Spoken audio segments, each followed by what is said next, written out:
Hi hello ನಮಸ್ಕಾರ. ವಿಶೇಷ ಕಾರ್ಯಕ್ರಮಕ್ಕೆ ಸ್ವಾಗತ. ನಾನು ರಂಜಿತಾ ಗೌಡ. ಎಂಜಿನ್ ಇಲ್ಲದ ಹಡಗು, ಲೋಹವಿಲ್ಲದ ನಿರ್ಮಾಣ, ಆಧುನಿಕ ತಂತ್ರಜ್ಞಾನ ಇಲ್ಲ, ಆದ್ರೂ ಕೂಡ ಸಾವಿರಾರು ಕಿಲೋಮೀಟರ್ ಸಮುದ್ರಯಾನ. ಇದು ಹೇಗೆ ಸಾಧ್ಯ? ಈ ಹಡಗು ಯಾಕೆ ನಿರ್ಮಿಸಲಾಯಿತು ಮತ್ತು ಭಾರತ ಏನನ್ನು ಮತ್ತೆ ಸಾಬೀತುಪಡಿಸಲು ಹೊರಟಿದೆ? ಗುಜರಾತ್ನ ಪೋರ್ಬಂದರ್ನಿಂದ ಒಮಾನ್ನ ಮಸ್ಕತ್ಗೆ ಹೊರಟಿರುವ INSV ಕೌಂಡಿನ್ಯ ಇತಿಹಾಸದ ಪುಟಗಳಿಂದ ಹೊರಬಂದು ಸಮುದ್ರದ ಮೇಲೆ ಒಂದು ಸತ್ಯವನ್ನ ಪರೀಕ್ಷೆ ಮಾಡ್ತಿದೆ. ಇದು ಕೇವಲ ಹಡಗಿನ ಕಥೆಯಲ್ಲ, ಭಾರತ ಮರೆತ ಶಕ್ತಿಯ ಸಂಪೂರ್ಣ ಕತೆ ನಿಮ್ಮ ಮುಂದೆ.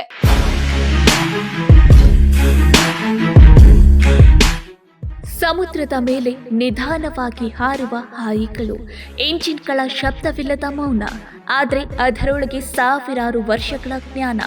ಗುಜರಾತ್ನ ಪೋರ್ಬಂದರ್ ಕರಾವಳಿಯಿಂದ ಹೊರಟಿರುವ INSV ಕೌಂಡಿನ್ಯ ಹಡಗು ಕೇವಲ ಒಂದು ಪ್ರಯಾಣಕ್ಕೆ ಹೊರಟಿಲ್ಲ. ಅದು ಭಾರತದ ಪ್ರಾಚೀನ ತಂತ್ರಜ್ಞಾನ, ಸಮುದ್ರ ಸಾಮರ್ಥ್ಯ ಮತ್ತು ನಾಗರಿಕ ಪರಂಪರೆಯನ್ನ ಜಗತ್ತಿಗೆ ಮತ್ತೆ ಪರಿಚಯಿಸಲು ಹೊರಟಿರುವ ಐತಿಹಾಸಿಕ ಪಯಣ. 1500 ವರ್ಷ ಹಿಂದಿನ ಜ್ಞಾನವನ್ನು ಇಂದಿನ ಸಮುದ್ರದ ಮೇಲೆ ಪರೀಕ್ಷಿಸುವ ಈ ಪ್ರಯತ್ನ ಭಾರತದ ಭೂತಕಾಲ ಮತ್ತು ಭವಿಷ್ಯವನ್ನು ಒಂದೇ ಅಲೆ ಮೇಲೆ ಕೊಂಡೊಯ್ಯುತ್ತದೆ. ಇದು ಕೇವಲ ಒಂದು ಹಡಗಿನ ಪ್ರಯಾಣವಲ್ಲ, ಇದು 1500 ವರ್ಷ ಹಿಂದಿನ ಭಾರತದ ಜ್ಞಾನ, ತಂತ್ರಜ್ಞಾನ ಮತ್ತು ಸಮುದ್ರ ಸಾಮರ್ಥ್ಯಕ್ಕೆ ಜೀವ ತುಂಬುವ ಐತಿಹಾಸಿಕ ಕ್ಷಣ. ಯಾವುದೇ ಇಂಜಿನ್ ಇಲ್ಲ, ಯಾವುದೇ ಲೋಹ ಇಲ್ಲ, ಯಾವುದೇ ಆಧುನಿಕ ಯಂತ್ರಗಳಿಲ್ಲ. ಪೂರ್ಣವಾಗಿ ಗಾಳಿ, ಮರ, ನಾರಿನ ಶಕ್ತಿ ಮತ್ತು ಪ್ರಾಚೀನ ಭಾರತೀಯ ಜ್ಞಾನವನ್ನು ಆಧರಿಸಿ ನಿರ್ಮಿಸಲಾದ INSV ಕೌಂಡಿನ್ಯ ಹಡಗು ಮೊದಲ ಬಾರಿಗೆ ಗುಜರಾತ್ನ ಪೋರ್ಬಂದರ್ನಿಂದ ಒಮಾನ್ನ ಮಸ್ಕತ್ಗೆ ತನ್ನ ಐತಿಹಾಸಿಕ ಸಮುದ್ರಯಾನವನ್ನ ಆರಂಭಿಸಿದೆ. ಈ ಯಾನವು ಪ್ರಾಚೀನ ಭಾರತ ಸಮುದ್ರಗಳ ಮೇಲೆ ಹೊಂದಿದ್ದ ಪ್ರಾಬಲ್ಯ ಕೇವಲ ಕಥೆಯಲ್ಲ, ಅದು ವಿಜ್ಞಾನ ಮತ್ತು ತಂತ್ರಜ್ಞಾನದಿಂದ ಕೂಡಿದ ವಾಸ್ತವವಾಗಿತ್ತು ಎಂಬುದನ್ನು ಜಗತ್ತಿಗೆ ಸಾಬೀತುಪಡಿಸುವ ಪ್ರಯತ್ನವಾಗಿದೆ. INSV ಕೌಂಡಿನ್ಯ ಯಾವುದೇ ಪ್ರಯೋಗಾಲಯದಲ್ಲಿ ಹುಟ್ಟಿದ ವಿನ್ಯಾಸವಲ್ಲ. ಇದು ಕ್ರಿಸ್ತ ಶಕ 5ನೇ ಶತಮಾನದಲ್ಲಿ ಭಾರತೀಯ ನೌಕಾಯಾನಿಗಳು ಬಳಸುತ್ತಿದ್ದ ತಂತ್ರಗಳನ್ನು ಆಧರಿಸಿ ರೂಪುಗೊಂಡ ಹಡಗು. ಅಜಂತ ಗುಹೆಗಳಲ್ಲಿನ ನೌಕೆಗಳ ಚಿತ್ರಗಳು, ಪ್ರಾಚೀನ ಭಾರತೀಯ ಗ್ರಂಥಗಳು ಮತ್ತು ವಿದೇಶಿ ಪ್ರವಾಸಿಗರ ವಿವರಗಳನ್ನು ಆಳವಾಗಿ ಅಧ್ಯಯನ ಮಾಡಿ ಈ ಹಡಗಿನ ಆಕೃತಿ ಸಿದ್ಧಪಡಿಸಲಾಗಿದೆ. ವಿಶೇಷವೆಂದರೆ ಇದರಲ್ಲಿ ಕಬ್ಬಿಣದ ಒಂದೇ ಒಂದು ಕೀಲು ಕೂಡ ಬಳಸಿಲ್ಲ. ಮರದ ಹಲಗೆಗಳನ್ನು ತೆಂಗಿನ ನಾರಿನಿಂದ ಹೊಲಿದು ಜೋಡಿಸಲಾಗಿದೆ.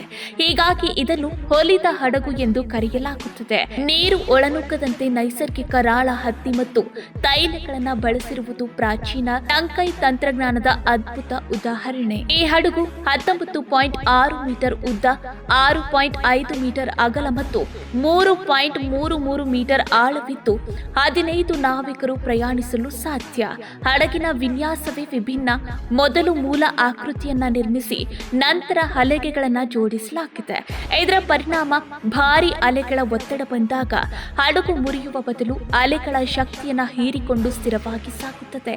ಇದು ಪ್ರಾಚೀನ ಭಾರತೀಯ ನೌಕಾಯಾನಿಗಳು ಪ್ರಕೃತಿಯ ವಿರುದ್ಧವಲ್ಲ, ಪ್ರಕೃತಿಯ ಜೊತೆಗೆ ಹೇಗೆ ಕೆಲಸ ಮಾಡ್ತಿದ್ದರು ಎಂಬುದಕ್ಕೆ ಜೀವಂತ ಸಾಕ್ಷಿಯಾಗಿದೆ. ಈ ಐತಿಹಾಸಿಕ ಯೋಜನೆಯನ್ನ 2023ರಲ್ಲಿ ಸಂಸ್ಕೃತಿ ಸಚಿವಾಲಯ, ಭಾರತೀಯ ನೌಕಾಪಡೆ ಮತ್ತು ಹೋದಿ ಇನ್ನೋವೇಷನ್ ಸಂಸ್ಥೆ ಸೇರಿ ಆರಂಭಿಸಿತ್ತು. ಬಾಬು ಶಂಕರನ್ ಅವರ ನೇತೃತ್ವದಲ್ಲಿ ಕೇರಳದ ಕುಶಲಕರ್ಮಿಗಳು ಕೈಯಿಂದಲೇ ಈ ಹಡಗನ್ನ ನಿರ್ಮಿಸಿದ್ದಾರೆ. ಯಾವುದೇ ಆಧುನಿಕ ನೀಲನಕ್ಷೆಗಳಿಲ್ಲದೆ ಪ್ರಾಚೀನ ಚಿತ್ರಗಳ ಆಧಾರದ ಮೇಲೆ ವಿನ್ಯಾಸ ಮಾಡಲಾಗಿದೆ. ಆದರೂ ಸುರಕ್ಷತೆ ಮತ್ತು ಸ್ಥಿರತೆ ಖಚಿತಪಡಿಸಿಕೊಳ್ಳಲು IIT ಮದ್ರಾಸ್ನಲ್ಲಿ ಹೈಡ್ರೋಡೈನಾಮಿಕ್ ಅಧ್ಯಯನಗಳ ಮೂಲಕ ವೈಜ್ಞಾನಿಕ ಪರೀಕ್ಷೆ ನಡೆಸಲಾಗಿದೆ. 2025ರ ಫೆಬ್ರವರಿಯಲ್ಲಿ ಹಡಗು ಸಿದ್ಧಗೊಂಡು ಮೇ ತಿಂಗಳಲ್ಲಿ ಕಾರವಾರದಲ್ಲಿ ಅಧಿಕೃತವಾಗಿ ಭಾರತೀಯ ನೌಕಾಪಡೆಗೆ ಸೇರ್ಪಡೆಗೊಂಡಿತ್ತು.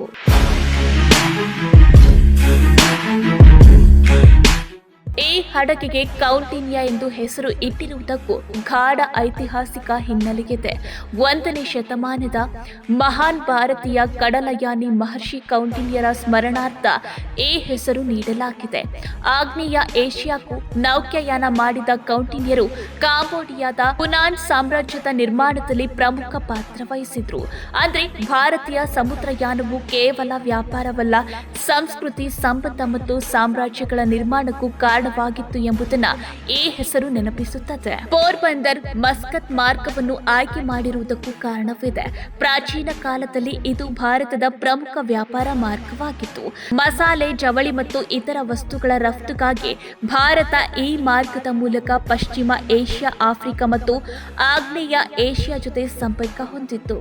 ಈ ಪ್ರಯಾಣದ ಮೂಲಕ ಪ್ರಾಚೀನ ಭಾರತೀಯ ನೌಕೆಗಳು ಕೇವಲ ಕರಾವಳಿ ಪ್ರದೇಶಗಳಿಗೆ ಸೀಮಿತವಾಗಿರಲಿಲ್ಲ, ದೂರದ ಸಮುದ್ರಗಳನ್ನು ದಾಟುವ ಸಾಮರ್ಥ್ಯ ಹೊಂದಿದ್ದವು ಎಂಬುದನ್ನು ಪುನಃ ಪರೀಕ್ಷಿಸಲಾಗುತ್ತಿದೆ. ಹಡಗಿನ ಮೇಲೆ ಅಳವಡಿಸಿರುವ ಭಾರತೀಯ ಚಿಹ್ನೆಗಳು ಈ ಪ್ರಯಾಣಕ್ಕೆ ಇನ್ನಷ್ಟು ಅರ್ಥ ತುಂಬುತ್ತವೆ. ಕದಂಬರ ಲಾಂಛನವಾದ ಗಂಡಬೇರುಂಡ, ಹಾಯಿಗಳ ಮೇಲಿನ ಸೂರ್ಯನ ಚಿತ್ರ, ಪೌರಾಣಿಕ ಸಿಂಹಯಾಳಿ ಮತ್ತು ಹರಪ್ಪ ಶೈಲಿಯ ಕಲ್ಲಿನ ಆಧಾರ ಎಲ್ಲವೂ ಒಟ್ಟಾಗಿ ಇದು ಭಾರತದ ಸಾಂಸ್ಕೃತಿಕ ನಿರಂತರತೆಯನ್ನು ಪ್ರತಿಬಿಂಬಿಸುತ್ತದೆ.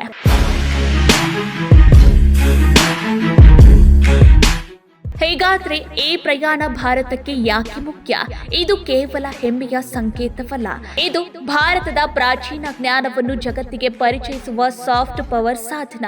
ಇತಿಹಾಸ, ಸಂಸ್ಕೃತಿ, ವಿಜ್ಞಾನ ಮತ್ತು ಸಮುದ್ರಯಾನ ಕ್ಷೇತ್ರಗಳಲ್ಲಿ ಸಂಶೋಧನೆಗೆ ಹೊಸ ದಿಕ್ಕು. ಯುವ ಪೀಳಿಗೆಗೆ ಭಾರತೀಯ ತಂತ್ರಜ್ಞಾನ ಪಾಶ್ಚಾತ್ಯ ಆವಿಷ್ಕಾರಗಳ ನಂತರ ಹುಟ್ಟಿದ್ದಲ್ಲ, ಸಾವಿರಾರು ವರ್ಷಗಳ ಹಿಂದೆಯೇ ಮುಂದುವರೆದಿತ್ತು ಎಂಬ ಬಲವಾದ ಸಂದೇಶ. ಈ ಹಿನ್ನೆಲೆಯಲ್ಲಿ ಪ್ರಧಾನಿ ನರೇಂದ್ರ ಮೋದಿ ಅವರು ಈ ಹಡಗನ್ನ ಅದ್ಭುತ ಎಂದು ಶ್ಲಾಘಿಸಿ ವಿನ್ಯಾಸಕರು, ಕುಶಲಕರ್ಮಿಗಳು, ಹಡಗು ನಿರ್ಮಾತೃಗಳು ಮತ್ತು ಭಾರತೀಯ ನೌಕಾಪಡೆಗೆ ಅಭಿನಂದನೆ ಸಲ್ಲಿಸಿದ್ದಾರೆ.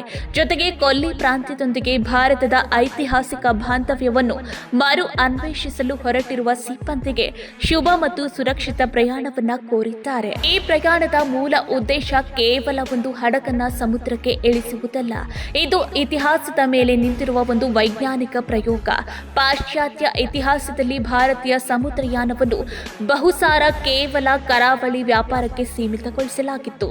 ಆದರೆ ಈ ಯಾನವು ಪ್ರಾಚೀನ ಭಾರತೀಯ ನೌಕೆಗಳು ದೂರದ ಅಂತಾರಾಷ್ಟ್ರೀಯ ಸಮುದ್ರದ ಮಾರ್ಗಗಳನ್ನು ಸುರಕ್ಷಿತವಾಗಿ ದಾಟುವ ಸಾಮರ್ಥ್ಯ ಹೊಂದಿದ್ದವು ಎಂಬುದನ್ನು ಪ್ರಾಯೋಗಿಕವಾಗಿ ಸಾಬೀತುಪಡಿಸಲು ಕೈಗೊಳ್ಳಲಾಗಿದೆ.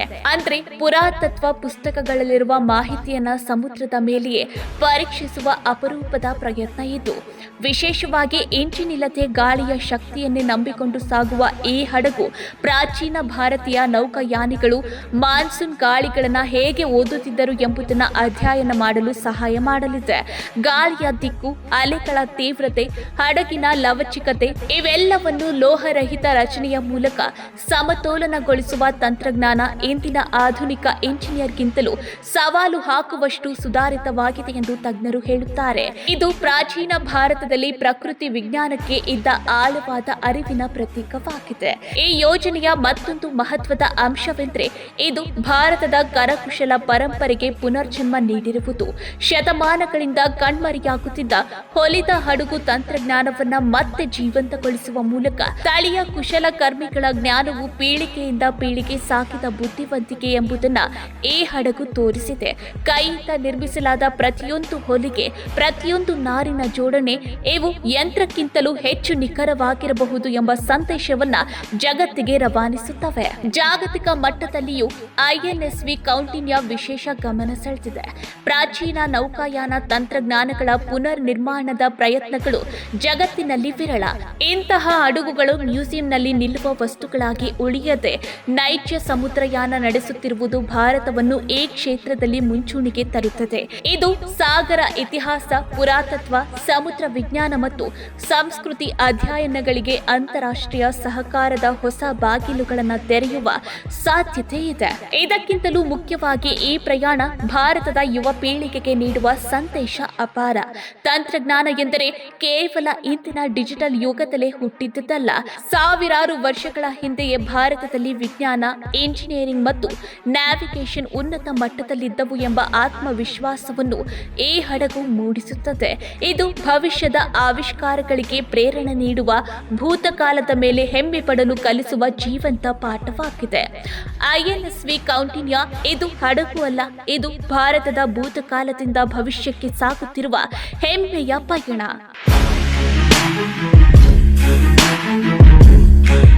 ಐಎನ್ಎಸ್ವಿ ಕೌಂಡಿನ್ಯ ತನ್ನ ಪ್ರಯಾಣ ಮುಗಿಸಿದಾಗ ಒಂದು ಹಡಗು ಮಾತ್ರ ಕರಾವಳಿಗೆ ತಲುಪುವುದಿಲ್ಲ. ಭಾರತದ ಮರೆತ ಇತಿಹಾಸವೂ ಕೂಡ ಮತ್ತೆ ಮೇಲಕ್ಕೆ ಬರುತ್ತದೆ. ಈ ಯಾನ ಪ್ರಾಚೀನ ಜ್ಞಾನ ಕೇವಲ ಪುರಾಣವಲ್ಲ, ಅದು ವಿಜ್ಞಾನವಾಗಿತ್ತು ಎಂಬುದನ್ನ ಸಾಬೀತು ಮಾಡುತ್ತಿದೆ. ಲೋಹವಿಲ್ಲದೆ, ಎಂಜಿನ್ ಇಲ್ಲದೆ ಪ್ರಕೃತಿಯ ಜೊತೆ ನಡೆದುಕೊಂಡು ಸಮುದ್ರ ಗೆದ್ದ ಭಾರತ ಇಂದು ಜಗತ್ತಿಗೆ ಮತ್ತೆ ನೆನಪಿಸುತ್ತಿದೆ ತನ್ನ ಶಕ್ತಿಯನ್ನ. ಇದು ಅಂತ್ಯವಲ್ಲ, ಇದು ಭಾರತದ ಸಮುದ್ರ ಇತಿಹಾಸವನ್ನ ಮತ್ತೆ ಬರೆಯುವ ಆರಂಭ.